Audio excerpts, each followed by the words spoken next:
Hey, it's Lynn Galadner, and this is the Make Meaning podcast. I'm founder of the Your People marketing and PR agency, and I lead the Make Meaning movement, a platform that helps purpose-driven visionaries and leaders do business with meaning. On this podcast, you'll hear stories of how people dare to take chances to live the life they want, with meaningful work and purposeful days. There are many ways to fill your life with meaning. Join us at makemeaning.org to learn more. Now, on to the show.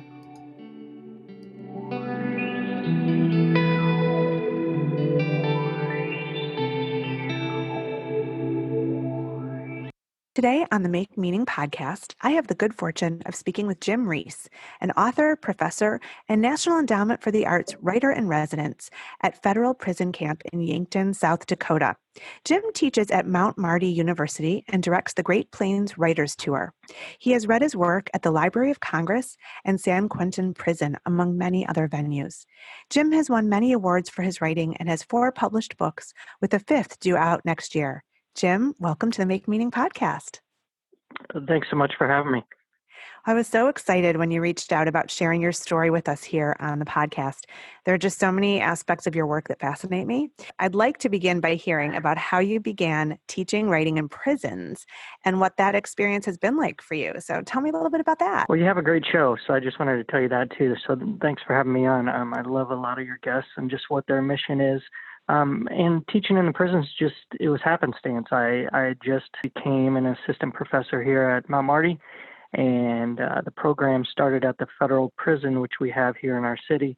Mm-hmm. And they were looking for somebody who had the credentials to start a creative writing program within prisons. So I absolutely had no idea what I was doing or actually, what a federal prison was, who was in there, why they were in there, how did that compare to all other jails and prisons in the country.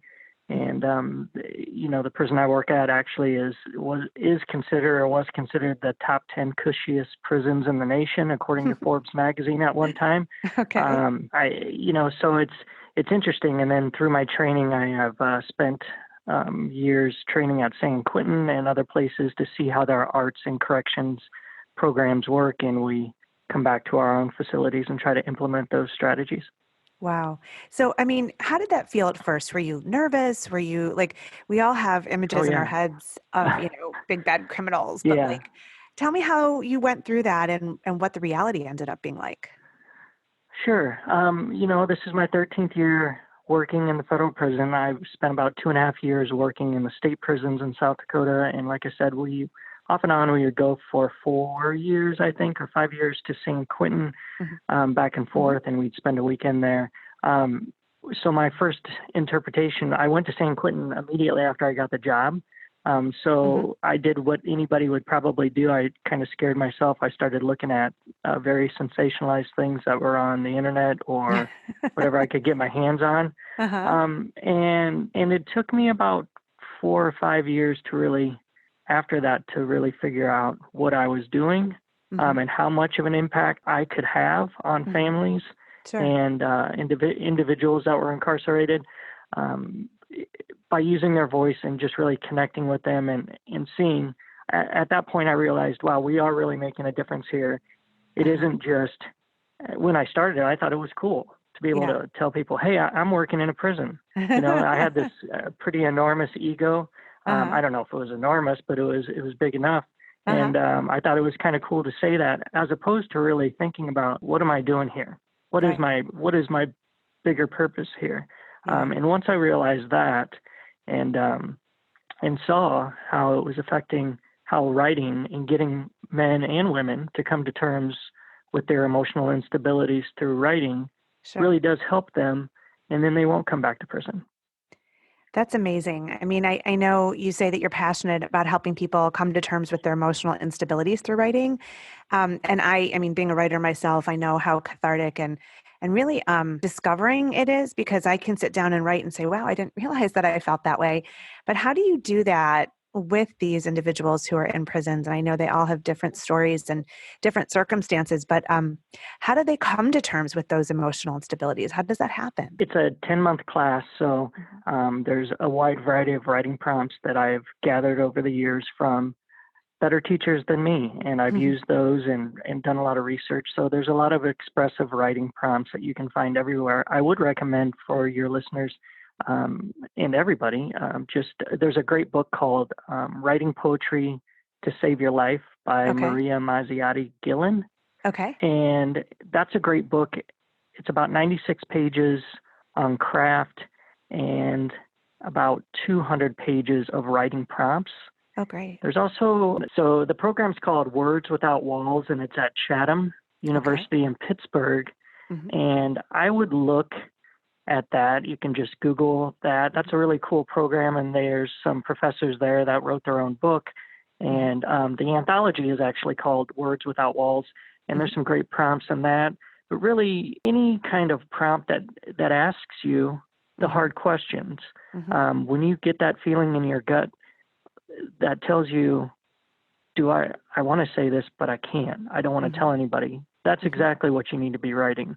And as soon as you start doing that and stop worrying about what other people are going to think, that's where true writing comes from. And so I just talk to them a lot about that in the whole time, not just at the beginning. We continue to talk about it, and slowly people start telling their stories. They write fiction and other screenplays and other things too. But in our book that we publish every year, 4 p.m. Count, I think it's the only prison or journal that's published in a prison, a creative writing journal, a perfect bound book that's been printed consecutively for the last 12 years. I don't know of any other program that's done that. That's amazing. And if there is one, I would love to see it. But we don't sell them or anything like that. We give them away for educational purposes and to the families. And it's also available online at Issue. And so that journal is called 4 p.m. Count. You just got to knock that crow off your shoulder and go inside yourself. You got to enter that cave, and that's where those true stories come from, and the heartfelt things that you need to say and might be afraid to say. And a lot of times, what I noticed, especially working in the women's prison, the first prompt I would give them when I walked in there was, answer this question or write from this prompt, which was, no one ever asked me. I love that. And then it was amazing how quickly they just filled pages. Wow. So sometimes I wonder how often people have a chance to say or use their voice at all. Yeah. It's amazing. I mean, no one ever asked me is a simple question that I think all of us could grapple with. And when you have these realizations, I mean, you really get to that inner voice that can uncover the root of any turmoil or angst or passion, that we have in life. You become a different person after, because you have these realizations that are so profound and shifting. Are there any enlightening or breakthrough moments that you've had happen either in this course or through your own writing that sort of helped you to emerge a different person, or maybe it's one of your students? Is there a breakthrough like that you could share with us, or an enlightenment? Yeah, there's not just one, there's a lot of them. And I think it happens every year. If I'm just thinking about the students that I teach at FPC Yankton, it also happens in the college classroom. What I noticed was, if I can do the same prompts I'm doing in a prison at a private Catholic college or wherever I'm at teaching, there is no difference. There's no socioeconomic boundaries to dysfunction. Right. So people have stories to tell. Oftentimes, what you need to do is just create that environment where they feel safe enough to tell those stories. And if you can do that, then people do want to write. People do want to express themselves. And so in my new book that just came out, it's called Bone Chalk. And there's a centerpiece essay that's really long. I guess for an essay, it's probably closer to 30-some pages. But I tried to put some of those moments in there that you asked me about, where I knew that I needed to write about them. So there's lots of those, whether it's at the prison or even with students here at Mount Marty, and things that they've shared with me that I thought would be good to write as a teacher, and how that impacted me, and how it will help others. So, and I can share one with you if you want me to. Yeah, I was actually, it's a great transition because I was about to ask about Bone Chalk, and I've been really enjoying reading it. And I just have to commend you because the cover design is beautiful. The size of the book is different than any book I have, and the texture of the cover I just love. It's just everything about it is unique and really beautiful. And I was thinking about how you say that you make meaning by being present every day and trying to learn something new every day. And I see that in the essays in Bone Chalk, that you're capturing moments and characters with great clarity, offering sort of universal truths by getting hyper specific. And so, um, this is a great time to maybe talk about the book and then read us a little excerpt as well. Well, I will tell the publisher you said all of that stuff. She'll be happy to hear that. And the Okay. guy that designed the cover, that was really cool. And yeah, I mean, it looks really cool, and everybody's been really happy with it. So, and it's great just talking to folks like you and that are trying to do the same thing. I think as a writer, Uh-huh. the main thing I try to teach my students about is voice and using your voice to make a difference. Right. That's what I was interested in grad school before I ever started working in prisons. Uh-huh. I liked Peter Elbow. I liked all these people that were talking to us about voice. Uh-huh. And since I was a bad singer in the bands I was in, I thought, well, I could use my voice this way. And I love Okay. making people laugh. Cool. I love making people laugh, but I also like, I think you have to have that mix. I love Yeah. David Sedaris. I've had the great fortune of exchanging some letters with him in the last 10 years, and he writes my students every once in a while, and he'll Wow. say to you, you got to mix the humor and the tragedy. Sometimes you got to have some weight to your stories if Yeah. that humor is gonna matter, Yeah. so it's not just slapstick. And that's true. I mean, Yeah. there's a few authors that I can teach to my students that they will like over and over again, and he is one. Yes. And that's just him being honest. He's not afraid to Right. tell it like it is. Yeah. I will say your essay about being the school mascot. Um, my heart went out to you and I was cracking up at the same time. And, it's funny because I'm a parent of four teenagers, one who's headed to college in the fall. And so my heart just sort of broke a little bit, but was also like, you go, like it was just, I Yeah. was right there with you. And, that was a really good one. I really enjoyed that. That was almost going to be the title of the book. My life as Willie the Wildcat and other true stories. But and then it changes. You think you've got a plan, and then somebody says, "Hey, why don't you try this?" I had a whole other book that I was working on that had to do with my work in prisons, and so I wasn't even going to include any of that in this collection of essays. And then somebody, one of the publishers that was interested in the book, asked me if I had some more material. So I reworked, I Mhm. took that manuscript, and I just took up 200 pages and I crunched it down to, I don't know, 35, 40 pages, and then Hmm. edited it from there too. And I'm glad I did because it's a bigger project I'm working on. For the longest time, I kept trying to kept trying to find an answer. And Yeah. then an editor and writer friend of mine, Kent Meyer, who is a great fiction writer, he's also a great editor. Hmm. He had said to me, "Why don't you try looking at this essay from the standpoint of how crime has affected you throughout your life Hmm. and then those that you work with, and just put it in chronological order that way and see what you come up with." Yeah. And because the other essay had to do with the rape and murder of my friend Right. and other things, but it was also very academic Uh-huh. because I kept searching for an answer. And I don't think there is an answer for crime. I think there's a lot of solutions to make our country better. And I think a lot of people are aware of that. Yeah. And so and so that's why I'm very passionate about the work I do, because we know that if there's any statistic your listeners need to know right now, it's that 1 out of every 3 people in America Hmm. of working age has some sort of criminal record. Okay. Interesting. So if we understand that, we know that all of us know people that are incarcerated or have been Hmm. or under parole or probation Hmm. or have broke the law. I Yeah. mean, all of us are guilty. Just some Yeah. of us didn't get caught. Yeah.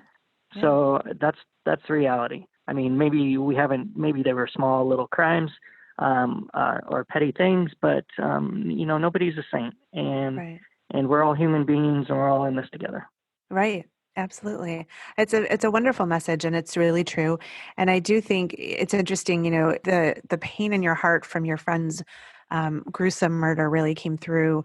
And it's interesting because I know in my work on meaning and purpose, I find that we all really know what it is, and it touches back to something early in our lives, experiences we had or things that we were wondering about. And it's interesting that you had to endure that as a youth, and now you're working with prisoners toward rehabilitation. And there's just such a beautiful arc to that, and hopefulness. I really, I think that connection is very interesting.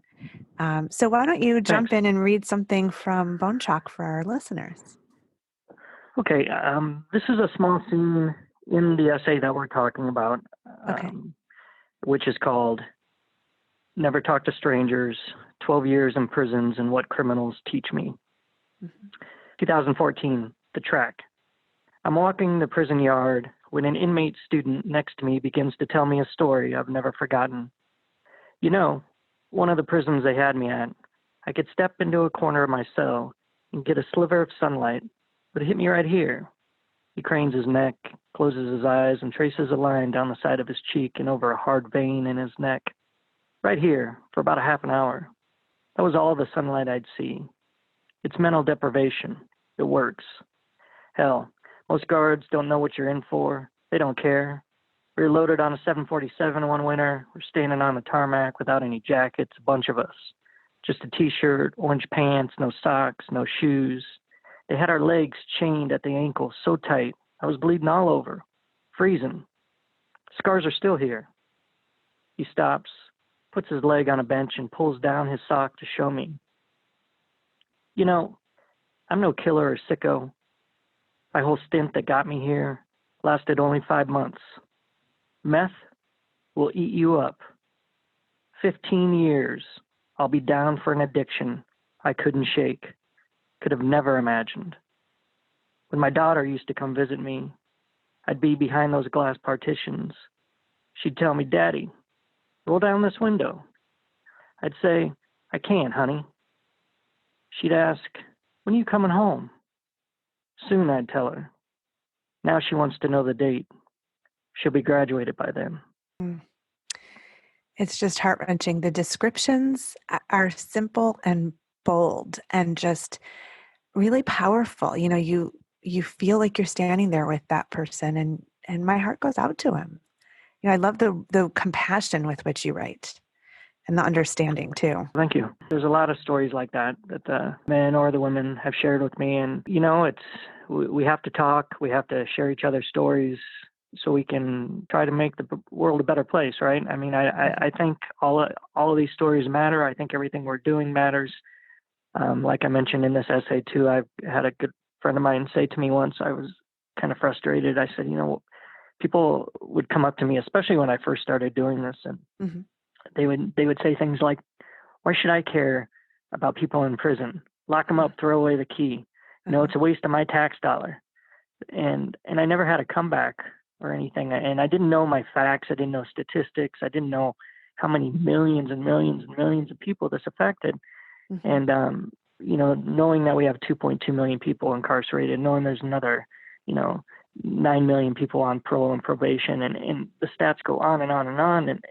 And at first I didn't know, and my friend looked at me real matter-of-factly, and he just said, "Hey, if we're not all chipping away at the iceberg, what's the alternative?" Right, right. And I hope by us writing and sharing stories, it makes a difference.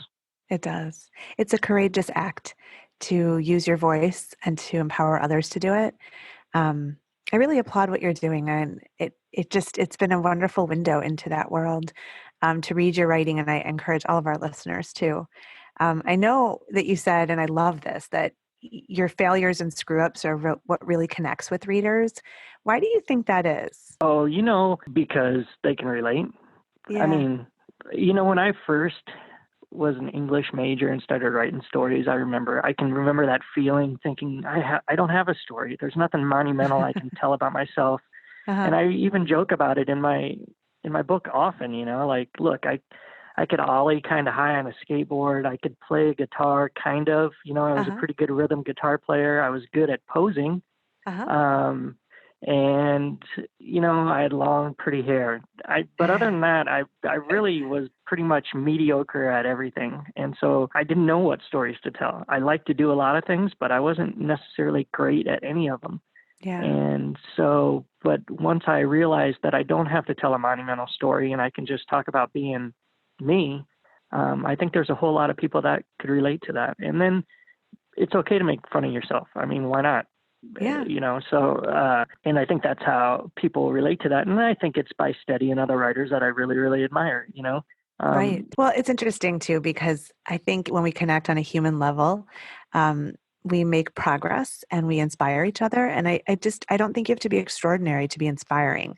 I feel like, I truly believe from the depths of my soul that we are each put on this planet for a unique reason. And we have a mission that we may not understand to somehow impact the world from our unique stance.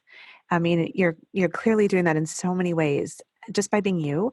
And it's powerful when that can have an impact on other people. I want to ask you as we finish our conversation, which I wish could go on for hours, that in this Make Meaning movement that this podcast is a part of, we talk a lot about giving permission to take courageous steps toward living from a place of meaning. And so I wonder what permission slip you would give to our listeners about how they can dare to get real with their core purpose. Dare to use your voice. Don't be afraid to. Don't be afraid to. I mean, that's it. There's no magic button. There's no magic secret. There's no, if you read so many books, you're going to finally figure it out. It's pretty simple. All you have to do is read a lot and read often, and then sit your butt in a chair and do the work. And it is work. Mm-hmm. And you're going to have to do it every day. And a lot of times you're going to fail. But while you're failing, you're going to be producing some stuff at the same time too. And then find some people that will give you honest criticism and help you make your work better. But it's just being honest with yourself. And if you can do that, then your writing will be gold. Absolutely. I really love it. It's so inspiring, everything that you're doing. And Jim Reese, I'm so pleased to have you on the Make Meaning podcast. We will add your books and everything that you're doing to our show notes so that our listeners can find you. And I just want to thank you so much for being here today and sharing your wisdom with all of us. Thanks for listening to the Make Meaning podcast with Lynn Galadner. You can find us wherever you listen to your favorite podcasts.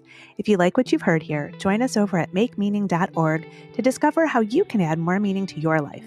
And hey, if you like our conversations, please subscribe and share this episode with the meaningful people in your world.